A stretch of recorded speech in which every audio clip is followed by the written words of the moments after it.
All right, it's the same crowd, so I think you all know me and you'd hear from me again. Same ordeal, I'll pass the survey, you can fill it out, pass it down at the end. But different presenters, so yay. This is Jerrianne Gist, right? Gist. Oh, I knew I would do it. Sorry. Gist. She has been homeschooling for 17 years and she has 6 children, ages 12 to 26. She's tried various different approaches to homeschooling and her homeschooling philosophy has changed through the years. The journey of homeschooling has created many wonderful memories. She said that it's a rewarding feeling to have your older kids thank you for homeschooling them, doing things differently, and not being afraid to step outside the box. When she has little bits of time, she likes to read, watch movies, cook, learn to garden, and there is always home remodeling projects that she has to work on. So with that, thank you. All right, thank you. Okay. Well, thank you very much. Now, I'm going to reiterate a lot of what Corey has kind of said, so that might validate what she's already taught you. As we've known each other, Corey and I, ever since I've moved to Nebraska. I've been here for 8.5 years. And we've talked a little bit on and off as we've prepared for this. And as I sat back there listening to her, I did not realize that we really were kind of on the same wavelength on a lot of things, so that was interesting.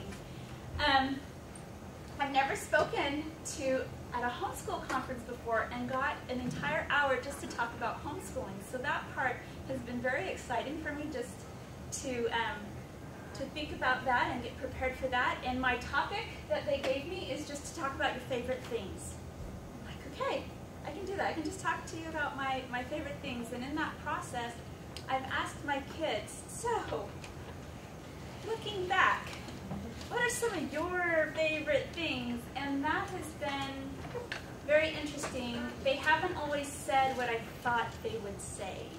And so we're going to go through, you're going to come with me on my memory lane on some little highlights. Some of it's curriculum, and I'm not going to be trying to push that curriculum. I'm just going to tell you kind of my story and why that has good memories, or why that worked for us, but not all of it is. But first, I was going to tell you how we even started homeschooling. Our story is kind of the horror story of starting to homeschool. We lived in Blackfoot, Idaho, and my oldest was, well, I should probably back up and say we do have 6 children. I think she said that in the intro. We have 5 boys and 1 girl. And our oldest turned 5, and it was time for kindergarten, and I sent him off to kindergarten at the local public school, and he had a fabulous experience. And I loved his teacher. But my husband was in the Navy, and in April of that year, so 3/4 of the way through school, we had to move. And we moved from Idaho to Washington State, and he finished kindergarten there. No hiccups, no problems. Started 1st grade. That was fine. But there were some things going on that just didn't quite sit well. And one of them were the books that she was reading, the teacher was reading aloud to the class. They weren't horrible, they weren't bad. She was reading them, the Goosebumps series. You might not have even heard it. It was faddish back then, the Goosebumps series. So parent-teacher conference, I go in to talk to her, and she's over there. I'm this new mom, I only have a 6-year-old. I'm a stay-at-home mom, so I'm in my stay-at-home garb with the baby on the hip, and I'm trying to sit in the 1st grade chair and kind of try to have some sort of presence with her as she's at her desk with her, professional attire, and I'm going to ask her a question. I'm like, why are we reading Goosebumps, and why can't we read something like Black Beauty, or something with a little bit more like literature-y? And she, across from her desk, says, oh, you parents, coming in here and, wanting your children to read literature. Don't you know that to get kids to read, you have to read things that they like? And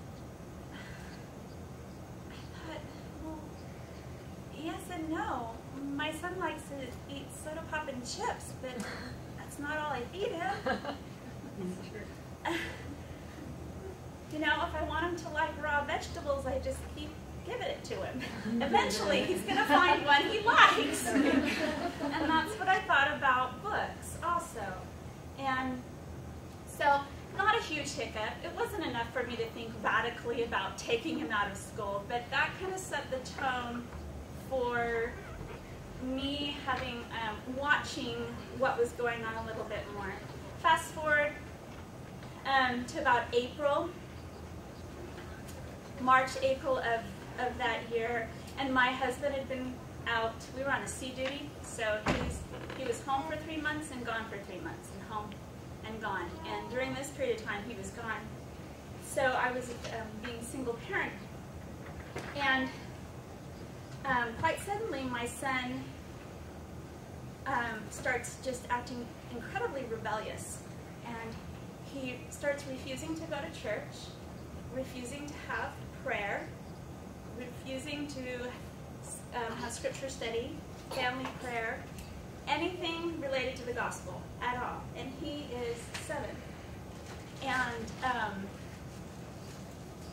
these aren't behaviors I expected to see at all until, well, he was 14. Until that time when they start having that autonomy of, you know, testing those boundaries. Not at 7. At 7, developmentally, they don't act this way unless that has been introduced to them to behave in this manner. So through talking with him, I found out that his teacher, her father was terminally ill. And she was telling the class, giving them day-to-day updates on his progress to death. And that death was the end of everything. There was no life after death. And that if you believe in a God, God is everywhere. You can worship God anywhere. And that how could there even be a God with what her father... So this was going on in his first grade class. And I didn't know what to do. Now, in today's terms, if I was who I am today, well, I would go to the administration. But I didn't even think of the administration. You know, plus I felt completely intimidated by the whole thing. So my first thought was, how can I spend more time in the school and know what they're doing and be a part of it? And so I'm trying to work that out. And then I'm realizing, well, child number 2 is starting to be in kindergarten, and I'll need to be with him. And then that means that child number 3 will have to be in childcare, and it just felt like I was creating this whole other problem. And there was a friend in my ward who was just starting to homeschool. And I thought, well, maybe that's it. So I asked her some questions, started getting some more information, and I didn't see any other choice. So I thought, I can do this. This is what we're going to do. We're going to give it a try. My husband, on the other hand, was not on board. He was not against it, but he's like, I really want to do this. You know, and it came down to personality. My personality is like, if I think it works, I don't mind just jumping in and giving it a go. And he's like, a little more conventional. I like to do what's, you know, been done before, what worked for me, you know. So I made him a deal. I said, let's give it 1 year, you know, the whole 1 year thing. Let's try 1 year, and if it doesn't work, we'll put him back into school. And I promised him, I said, there's no way I can screw them up, damage them as much as they've already been damaged. And, you know, I felt pretty confident. Kindergarten, first grade, second grade, I'm like, I can do ABCs and sounds and reading and basic math. I think I can do this. And so we jumped in and started that first year with great excitement. And then, lo and behold, I found out I was pregnant. And the first 3 months were morning sickness. And then my husband left. He left right before Halloween, and he wasn't coming back till after the first of the year. So all through the holiday season. And my parents invited us down to spend the holidays with them for 6 weeks, and I thought that was great, so we wouldn't have to be alone. So first half of the year is trying to homeschool and set up a schedule and figure out what we're doing, and I'm like in the bathroom because I'm sick, or on the couch, you know, and I'm like, movies are very educational. Let's watch another one. And then at my parents' house, they weren't critical, but we're just not in our own environment. And so that was difficult in trying to, because I thought, oh, we'll just take our books with us and stuff. So anyway, that's how we got started. And at the end of the year, my daughter was born in May.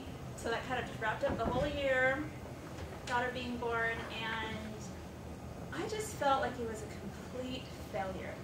I didn't know then that it was called unschooling, and that they really did learn a lot of stuff that they just taught themselves. I just thought that we hadn't done anything and it was a failure. But I also felt stubborn. I'm like, this can't be my year. I can't just give it because, you know, I had morning sickness and I wasn't really preparing for that. And so no, we have to do it another year. And that's kind of how we're still homeschooling today. One more year. The second year was better, but it wasn't great. I, like Corey, you know, you have that anxiety, and that's probably what many of you are feeling, like, what am I doing, and how do I do this? And, like, everything about homeschooling I can get my hands on. I'm reading it, and I'm studying it, but we didn't have Google. We had to go to the library, and anything I could get my hands on, I'm like, devouring it. And unfortunately, I really have to say that back then, as they wrote these books, they were writing and giving us their very best. And now in the world of blogs, you get people who are more real. You see more reality, and people are more upfront with, this works, this didn't work, good day, bad day, and you weren't getting that back then. And so you, the bar was set really high on what you felt like you had to be doing and what you had to achieve. And that probably wasn't necessarily a good, you know, good thing as you're trying to navigate through what to do. Now our third year was phenomenal, and I said, this is it. This is the life I want. So we've been homeschooling ever since. I wish that every year could be like our third year, but it wasn't. It didn't keep going on an upward trajectory. It's gone up and down. Okay, so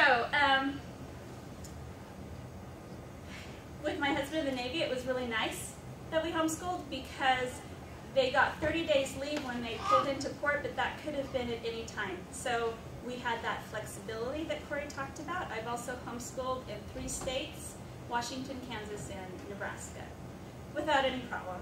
Everyone's come to my door. I haven't had any problem with that.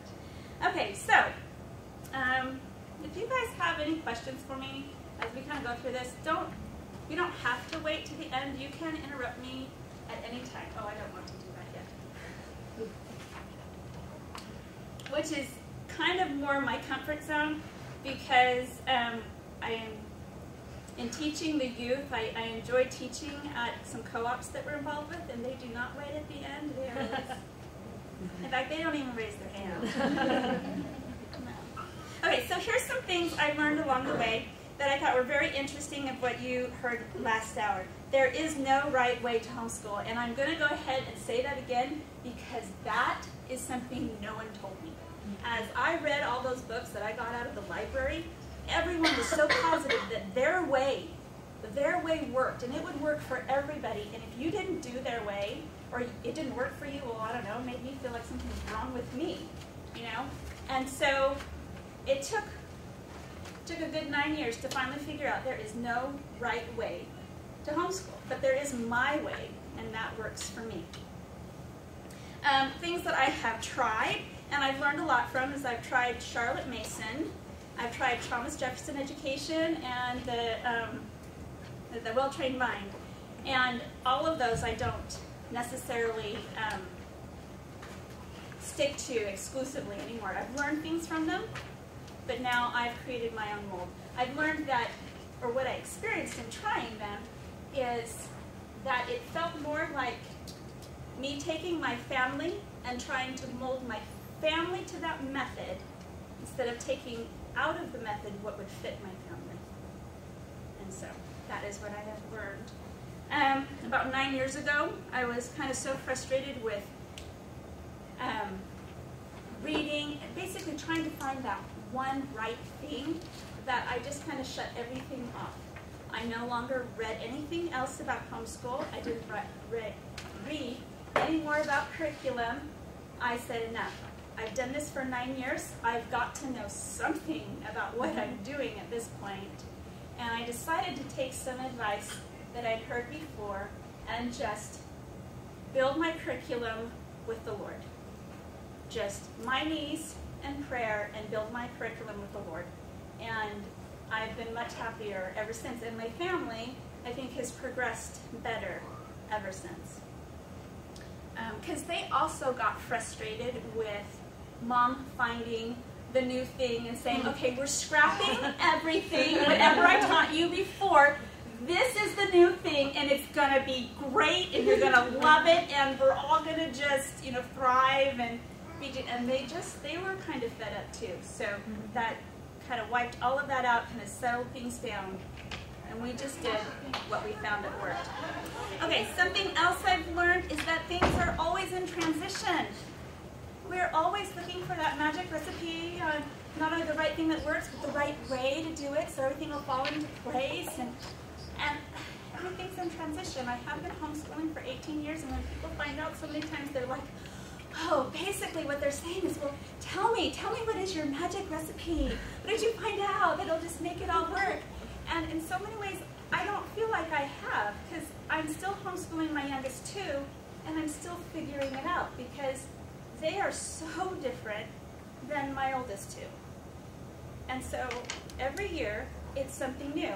And also, things have changed so much. We didn't have the internet with my oldest two. There were no YouTube videos to go, oh, you don't understand that science concept? Well, let's just look up a video, and there you go. I love that. When we don't understand, somebody out there has made a fabulous video, and you look at that and you're like, oh, that's what they mean about, chemical reactions or whatever it is. No, the older two didn't. So the experience from the older, very, very different in our family. So everything's in transition. Okay, and this is probably my biggest piece of advice before we get into my favorite things. That someone else, I don't remember who, told me this, but said, and it was kind of hard for me to take at first, that they said that when your children graduate from your home, they will have gaps in their knowledge and education. That hurt. I'm like, I am trying so hard to fill all those gaps so that they have all the tools and they have all the knowledge that they're going to need. And they said, no, every person has gaps, and your kids are going to graduate from your home, and they're going to have gaps in their education and their knowledge. So after pondering that for a while, I actually found that became such a relief to me and relieved a lot of pressure, because I could look at it negatively or I could look at it positively, and the positive is that I could then choose which gaps I wanted to focus on and fill, and know that there were other things that were just not going to get filled, and that they're going to leave my home, and heaven forbid they're going to not know something, and they're going to have to learn it on their own, and that's just the way it's going to be. So, all right. So as we go through my simple journey, I did poll my kids, my older kids especially, and ask them, okay, I've never been brave enough to say, okay, so what did you like?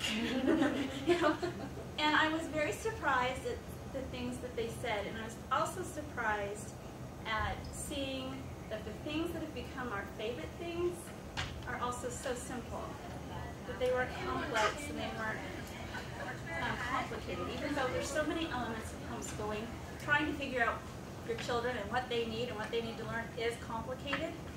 These aren't necessarily complicated. Okay, so we're going to go 10 to 1. So this was kind of a no-brainer. It was field trips. They loved field trips. Go figure, huh? But that doesn't mean that we've done a lot of field trips, but we have done some really nice ones, and they just remember that. In fact, my older kids went on more field trips than my youngest two do. But these are pictures from the Stir Museum in Grand Island, the HATS program that they have there. And these are the youngest two boys. These are two of their very favorite field trips. And this one here, they're in a log cabin, and they get to spend a day there, and they basically cook a meal from start to scratch using all the pioneer methods and doing other chores, and it's a lot of fun. In fact, they loved it so much, they did it twice and asked to go a third time, and I said, oh, I think you've aged out. You just got a little old. And this also, the one on the bottom, is also the Stir Museum, but it's an Oregon trail. You spend the day, and you get to push the hand carts and eat a meal outdoors, and the instructors talk to them about all the different experiences that they can have on an Oregon Trail. So they really liked those. Okay. This one, number 9. This one was surprising. This one's called Eating Reading, and it's not a curriculum, it's a game we made up.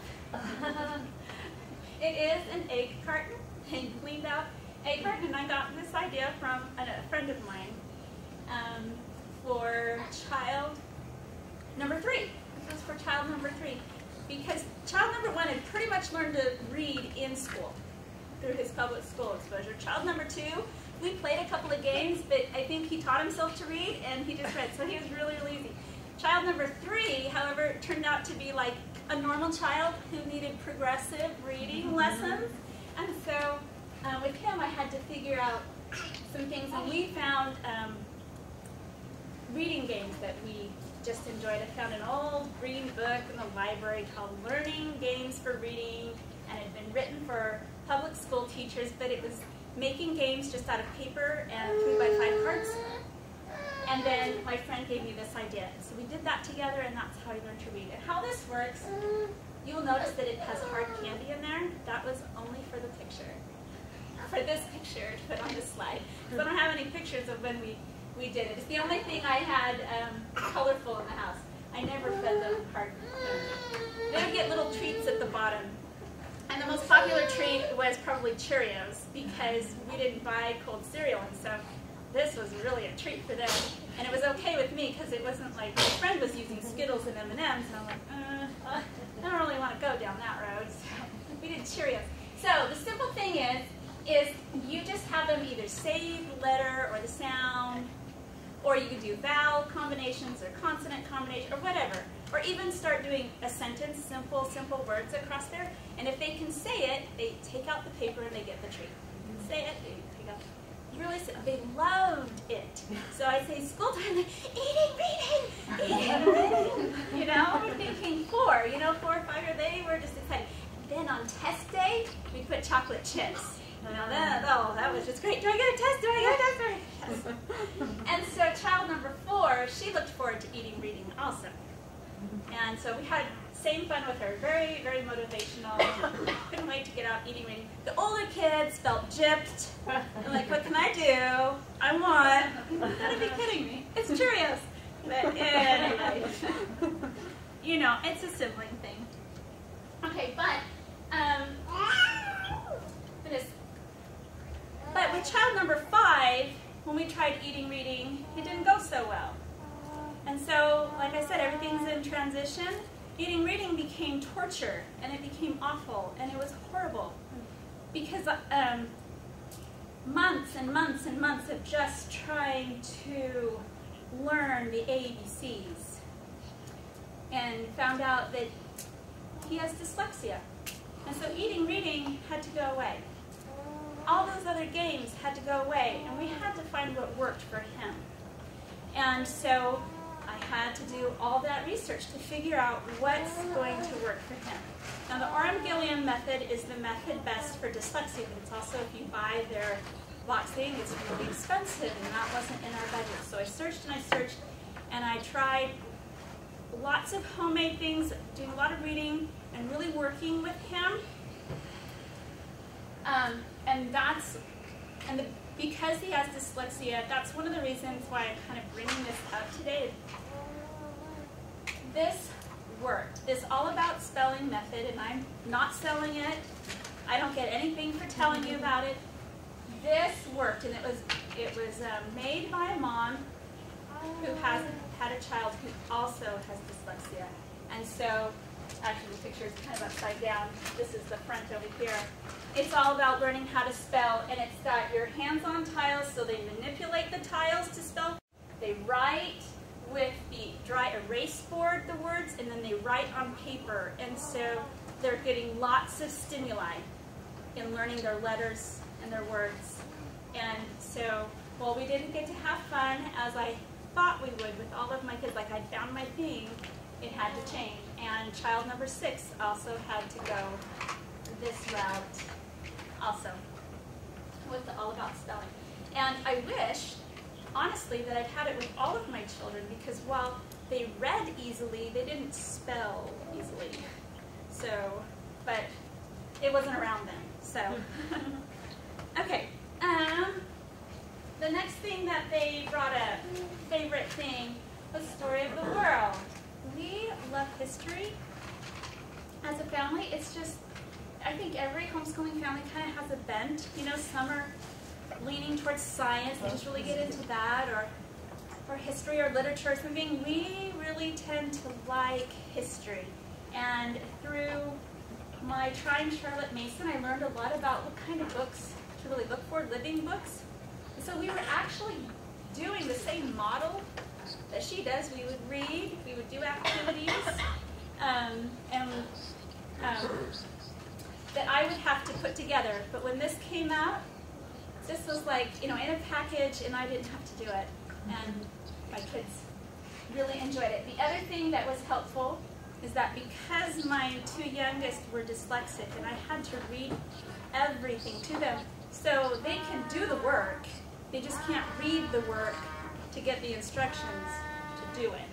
And I had to read everything. These had audio CDs, so I could put that in, and they could listen to it, get all the information, and they weren't behind in any way because they couldn't read it, and I had to have some time to do other things and actually spend time with older children, because I still had a middle schooler at home and an upper elementary, and they needed some time too. So we put that on there also because the kids said this is one of our favorite things. Yes? Out of curiosity, do you use the extra workbook that goes with it, or do you just use the, isn't there a workbook that goes with it? Do you like that? Because I didn't get it, and I kind of thought that maybe, because I used it for my son this year, but I thought, it's a lot, anyway, I wondered about what your opinion was on it. Yes.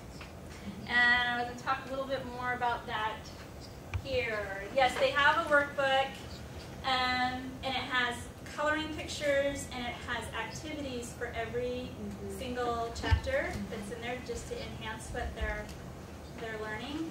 And I did that with my daughter, but we didn't do all of the activities for the same reasons that Corey said. We have to go gather things around the house. But I found an answer to that. With some really good friends, we joined a co-op, and we chose to provide that class and do those activities. And for 2 years in a row, we did that. And we did the activity for every single chapter because we shared work. We shared the work, but also I have found that co-ops are wonderful for me because they hold me accountable. I will get it done if I have to get it done for other people. If it's for the family, unfortunately, the dinner has to be made. The laundry, it's like, can we in an hour? No, maybe tomorrow. Well, how about next Monday, you know? And so unfortunately, I have found that I need to do some things with other people. And they need to be my really good friends and tell me, we've got to get this done. And then I can get it done. But I love the activity book. And to go along with the activity book, these Dover coloring books are a favorite. Does anyone, have you ever seen these? These are absolutely probably my favorite. If I had one curriculum in the whole world, this would probably be it. I've used these from the very beginning pass it around. This is just one that I brought. You can see we have kind of a pile. We have probably collected all of the history-based ones. They are about $3.95 per book, and they'll give you this great picture. My kids love to color. They love coloring books, so this worked for us, right? As I said before, it's got to fit you. This fit us because they love history and they love to color. And when we listened to the CDs or when I would read aloud our history, they would be coloring the history at the same time. And so that worked great. And then there's a little historical fact blurb down here on the bottom, so it will tell the story. We've done lots of different things with these. We've supplemented the Story to the World activity book because after having these, Susan's pictures are a little more simplistic and they were used to these, so we've kind of inserted those. We've made timeline books, but their funnest project is to take them apart, color them, and put them all along the wall in a timeline. And it takes up a lot of space, but that has been a lot of fun, and they learned a lot from seeing their work up on the wall and be able to go through as a timeline. So, look at that.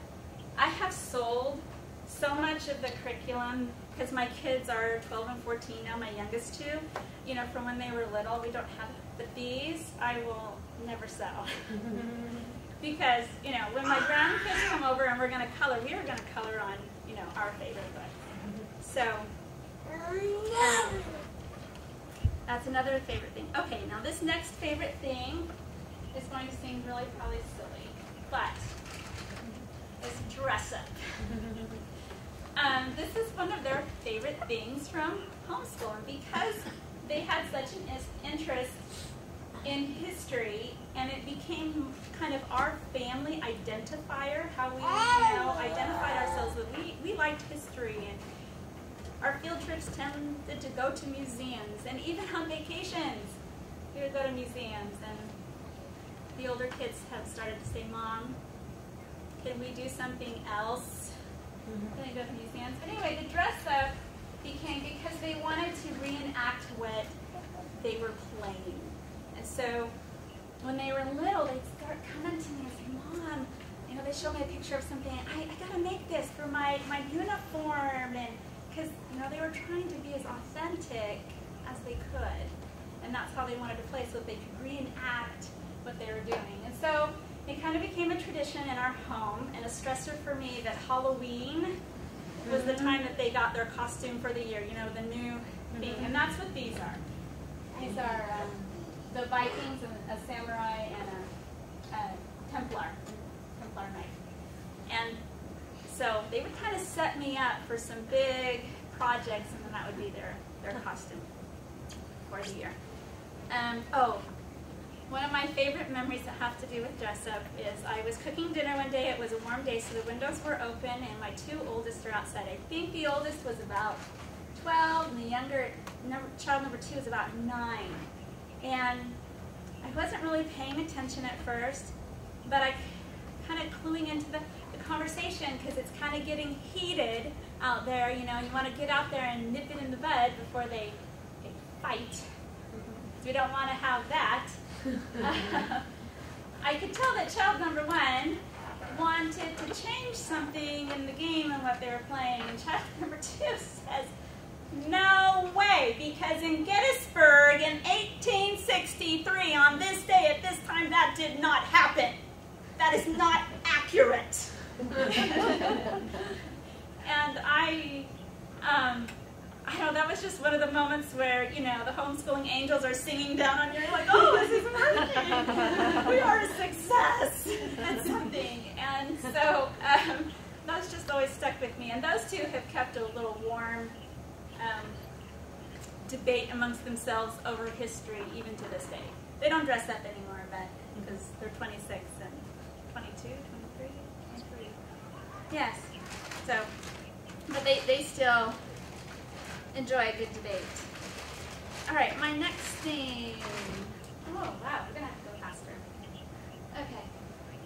Reading aloud together. These are simple things, but this is what they remember. is the time that we would make time every day, and the time that worked for us was 11 o'clock, so they had to get their math and their core subjects done, and then 11 o'clock we would all gather on the couch and we would read together. And as they got older, they'd stop coming over to the couch, but they'd come in the room. If there were other places in the house doing their work, they'd come in the room, even if it was a book we were reading in, and they'd listen. Or you'd hear little things like, oh yeah, I like that part, you know. But they didn't want to show that they were still in the room. It gave us a great opportunity to have some really fabulous discussions, and that's one of my favorite things. We're on the couch talking about, or reading the book, but then there's questions that come up. Should we have done this? Do you like so-and-so in the story? Why not? Do you want to be like that? And we just had some really good discussions just from reading aloud. Books. Books are a mainstay of homeschooling, and they became a love of my children. They love the 4 oldest. The 2 youngest, we're still working on getting them to love books, but they've had a harder road in that whole reading process. But my 4 older children just love reading. I remember the day that it took my oldest children, well, they were probably my only children at the time. We had just started homeschooling, going to the library. We were going to get some books. I didn't know what books, but we were going to get books, and we were going to read real stuff, and we were going to grow and develop. And my son pulls this book off the shelf, my oldest. And he goes, "Can I read this, Mom?" And I look it over, and I didn't know what it was. I didn't have a clue. So I look it over, and I'm like, well, it looks okay. It's got a ship on the front, and okay, and I flipped through the pages, and I could see that it was probably a 5th, 6th grade level, and he's going into 2nd grade level reading. And I wanted, at first I was going to say, oh, this is too hard for you. And I stopped myself, and I just said, sure, go ahead, give it a try. And I've always been so grateful that I did that, because a couple days later I asked him, how's that book going? And he's like, well, it's kind of hard.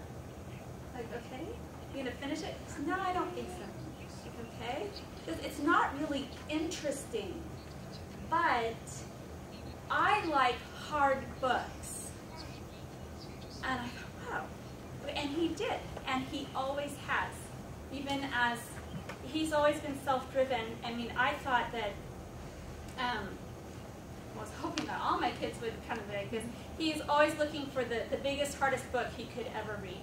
And that's just how, but I think that had I told him, oh, honey, let's put that away, I think this is hard for you, I don't know when or if he would have ever found that for himself. So I don't pat myself on the back for doing that. I'm just glad that I did. And those split moment decisions, and I just said, go ahead, give it a whirl. All right, and then we did talk a little bit about co-ops and friends.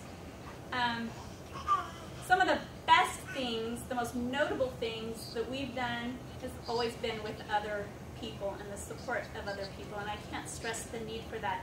It's not just for your kids, it's really for you. Like I said, it holds you accountable, and it kind of opens up, or it helps me to feel confident that maybe we could do some different things. One year that I'm really kind of most proud of that we did, and I look back on it and go, wow, I cannot believe we did this. And it was with Corey and one other friend. We did a whole year of drama. Yeah. And we put on 2 full-length plays for people with the lights and, curtain call and costume, the whole thing. And it was very stressful, let me tell you. I'm not going to play that down, but we did it, and they learned a lot about, theater and stage production and everything from that year. And we look back at pictures and we're like, oh, that was a lot of fun. So glad it's over with. Yes. Did you remember I said we had the 1 year. Yeah. We didn't repeat it. Because it was really overwhelming, but it was a good experience for everyone. Other things that I've done. Just going more into being with people. I talked about the story of the world, doing that in a co-op. Doing art instruction has helped me to do that with other people, because that's another subject that I want to do, but math is more important, grammar is more important, all of those things. And so, that gets kind of pushed to the side and may or may not ever get done. Let's see. And then the last thing, and before I show the last thing, this literally did come from my children. I asked them when I first agreed to do this, what are your favorite things about homeschooling? And then I texted them last week separately, what is your favorite thing that you remember from homeschooling? And all separately, we were sitting at a table and they all agreed, oh yes, this was the thing. But it really struck me that they all said time. And they all said time for different reasons, but their favorite thing is that they had time. My favorite thing is that I had time with them. Because Corey asked, what's your why? Define your why. Well, my why has always been I wanted them to have a testimony of God, and I wanted to have a relationship with them, a real one. Not just a couple hours a day or when we could squeeze it in, but time. They said time to read. They said time to delve deep into subjects that came from my second child who he's gone on to public high school. He's in college now, but he went to public high school, and he loved it, and he loved that all this information was coming. He loved the whole environment, the academic environment, and being challenged and everything. But they'd come across subjects, and he'd want to stop, and he'd want to dig deep into that, and he didn't have time because the class was just marching on. And so he really came to appreciate the time they've had to dig deep into subjects, that time. Time to think, time to do detailed projects, and time to be together. And as I said, those are what came from my kids. And that means a lot because that tells me I did something right. The fruit of the tree is coming those years later that we did something right, and they're appreciating that. So, as I wrap up, what I love about homeschooling is the simplicity and the challenge of it, and that my days are full of purpose. And that's why I've kept doing it. And I will only retire when the last two go off. But then, who was it? Mr. Kimber today said, oh, you won't retire because the kids, I guess, are going to come and drop off the grandkids. I don't know. So, all right, there's a few minutes left. Do you guys have any questions? I'll answer anything. Yes? I'm having a rough time picking a math curriculum. I know you talked about like you're trying to find the perfect curriculum, but it's just sort of, I've done pretty much 2 curriculums for first grade, and it's kind of ridiculous. I like this one, and I sort of like this one, and my son hates this one, and this, so sort of, and anyway, I guess it's just one of those things you just kind of stumble around until you find something that works. But yeah, and do you have any advice about choosing your curriculum? After 18 years, I am still trying to find the right math curriculum. I think it's going more for us year by year and the particular need. I don't have a magic pill for that one at all. I have not found, you noticed there was no math or science. Well, that makes me feel better. Yes, so we are still trying to figure that out. And again, that really goes back to how individual each one of our children are. Because what worked for child number 3 is not working for 5, not working for 6. You said you had one girl. Yes. Did she like those coloring books? Because I could see my daughter being like, there's a lot of boys in here. I don't want to color all these boys, but is there other ones that are... Oh, yeah. I don't see her wanting to color war scenes. I'll see my daughter did. She was the 4th, so well, she had lots of boys around her, yes. My daughter is immersed in female household, No, there's heroes and heroines. There's girl things. Okay. There's not just she loves history. the color, so There's animals. She got really into horses. I think almost every girl goes through the horse phase, where they read all the horse books and watch all the horse movies. And she got the horse coloring book, and she's coloring, and putting them on her wall.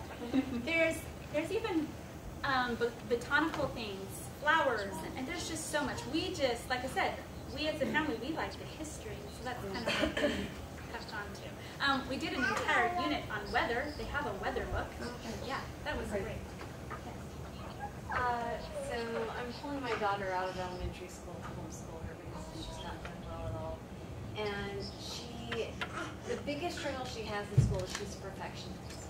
And if she does anything wrong or doesn't get an A or she thinks the teacher is disapproving of her, she'll just break down and cry. And I don't know how to handle that with building confidence for her once I start homeschooling her. So if anyone has any ideas. We're going to open that that at up the same to everybody. The perfectionist. My second daughter, she's kind of very similar. She's only 5 and a half, but she would do the same thing. She would just, I don't do it as good as Eliza, and Eliza's my oldest. I can't do it this way. My friend does it better, and I would get frustrated at first. And then that one day I stopped, I looked at her, and I was like, I looked at her in the eyes, and I said, Ella, who are you? She said, I'm Ella. I said, are you Eliza? No. Are you so-and-so? Are you so? No, I'm Ella. And I said, well, then you do it how Ella does it. Ella does it this way, so you do it your best way. And ever since then, I've not had any problems. So I don't know, maybe that was I told my daughter something similar to that, and it at least helped for a few months. But it was, she's a little older, so I explained what an obstacle was. So it gave us a learning experience. We learned a new word. And I said, you are your only obstacle in this life. If you're going to stand in your own way, it's your own fault. But you need to figure out a way around it, a way over it, or a way through it. But you can do it if you want to do it. And she was like, fine. You know, but for like the next few months, she's like, I'm not going to be my obstacle. I'm not going to be my obstacle. I need to have that talk with her again now. But it worked for a few months, and so. I think, I'm just thinking of one example with my son, because he would completely freak out, and just, it was like the world fell apart. He got a math problem wrong in kindergarten. He was just like, failed. I mean, he was just, and he's the oldest, and he doesn't really have anything to compare it to, but he just was almost devastated if he ever got something wrong. It was this horrible fear for him. And I've noticed that now, as he's had failures, and he realizes you can fail and it's okay. And I think some of it is just a time thing. Oh, yeah, you got that one wrong. Okay, let's go on. And then we realize that life goes on. So I think some of it might just be experience. Oh, you went back here. I have a ton of experience because I pulled my son from preschool for the exact same reason that you're pulling yours. It was just that he was freaking out, and it was more about my friends did it faster, or they color better, or because it's girls who color all day long, and I'm like, you don't even love to color, so they do it more often, they're more practiced. But it was great because some of his favorite stories, like in the Book of Mormon, I'm always able to relate him back to some of his favorite people and how they learned and how they failed and that they make mistakes and that we learn and we grow. So I always love how we have that base at home to take it back that way. But it's like, there's not any one thing I've ever been able to say to him this last year doing like a preschool kindergarten mesh that has been able to like settle his fears. But the biggest thing I found was talking about his feelings, and when he started to freak out, like taking a step back and asking him what he felt and why he felt like he felt it. And almost every time it came down to the anxiety and the feeling too stressed and like too much pressure was being put on him, because it was like, okay, finish and then you can have your lunch, or you know what I mean, as soon as you're done with that. And it was an immediate, to me, I wasn't saying like you have to be done in 5 minutes, but to him he's like, but I want my food, so I have to get done now. And then the anxiety and the meltdown would come. So it was less that he was actually a perfectionist and more that he needed less of a time restraint, and recognizing the ways that I was doing time restraints, even though to me it wasn't that way. So kind of talking and having those conversations and finding out the emotions and the feelings behind everything, and then seeing where I needed to adjust what I was saying because of how it was making him feel. And then just allowing it to be like, let's go eat, and then you'll be able to think better and finish it, and not, just the adjustment that you can stop when you need to stop, and when they're overwhelmed, you can say, this is too much today, we'll pick up tomorrow. And it's a daily thing for him, because that's always what it is. But it's because we're so new, that it's more been about like, okay, what do I need to adjust for this child and do for him? And it was that, like, just the less pressure, more openness, and that was my favorite thing so far about being at home, is that I can allow him to have less anxiety and talk about when he does have it and help him work through it on his own and figure out how to avoid it in the future. So if that helps. Thank you. Yeah, that's great. With your read aloud, did you stick to books that were on the curriculum, or was it just to read aloud together? Oh, the curriculum's always been my curriculum. I've always been eclectic. Books, because I couldn't read everything or know, I really relied on gathering book lists that I could come to trust, either that are going to tell me like a certain point in history we wanted to read, or just other literature books and what they were kind of about, and you know who they might you know appeal to or whatever. My kids just really like silly books when I read a lot because Mommy will be silly. Well, that's good too. So I don't know if I should be incorporating more I guess it's still learning time because my kids are young, but. I mean, you haven't read them, the Odyssey? I mean, come on. Yeah, we weren't reading the Odyssey. You know. I would say one of my kids' favorite things, they're younger, but it's fun to read books that have a movie with them. And they love finding the difference. Right now we're reading Mary Poppins. It is so different than the movie, and they are loving that. That didn't happen in the movie, and it's been a great thing, but it's not some of those silly books, but it gives them a connection to start off. Yeah. That's One of the books that we loved the most was Where the Red Fern Grows. Made sure to read that with as they aged, like every child. And C.S. Lewis, I'm going blank. Yes, the whole series. You know, they've all loved that. So I've read that a few times. Yeah. And you know, just some certain books to like along those lines. That's what we read. When my daughter was right at the reading age, the boys were, the two youngest were kind of a little bit too young, and the older ones were only, you know, at the door. So she and I were kind of alone together. So we read Anne of Green Gables and, horse books, lots of horse books, you know, and the things that she wanted to do, lots of girly type books. Oh, the whole Little House on the Prairie series, you know. And so that's what we got to do together. And somewhere I have a list that I kept of all the things that we does that answer your question? Yeah, I mean, because I just wonder sometimes how much I spend a lot of time with silly books because I think they're fun too. So, but you know, and that's fine. Yeah, I guess that's good. I just wonder if I should do more reading with them, with the like more on the learning end of things rather than just for fun. Because I usually just let my daughter. She likes to read on her own. So. Well, we read books that I wanted to read. Oh, that's you a good point. Yeah. Yeah. This is what I wanted to read, and this is what I want you to listen to me read. And so you're reading books with them that attract you. Yeah. You enjoy. And I think she's really telling me we are done. They'll be on me. Thank you very much. You're welcome. Thank you. Thank you. Pass your surveys.